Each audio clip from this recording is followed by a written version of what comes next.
Ano ang liquidated damages? Alamin para iwas problema. Na-experience mo na bang ma-delay ang proyekto dahil hindi nasunod ang plano? Alam mo ba na ang bawat araw ng delay ay may kaakibat na gastos? Ito ang tinatawag na liquidated damages, ang penalty na sinisingil kapag hindi natapos ang proyekto sa napag-usapang timeline. Para itong built-in na insurance ng kliyente laban sa mga delay.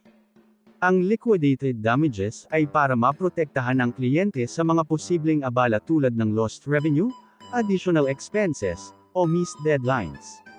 Pero, paano nga ba ito maiiwasan? Simple lang. Sundin ang tatlong planning, progress monitoring, at proper communication. Una, magplano ng maayos. Siguraduhing realistic ang timeline at kaya itong ma-achieve gamit ang tamang resources at manpower. Pangalawa, bantayan ang progress. Regular na i-check ang status ng proyekto para ma-address agad ang mga problema bago ito lumaki. At panghuli, mag-communicate ng maayos.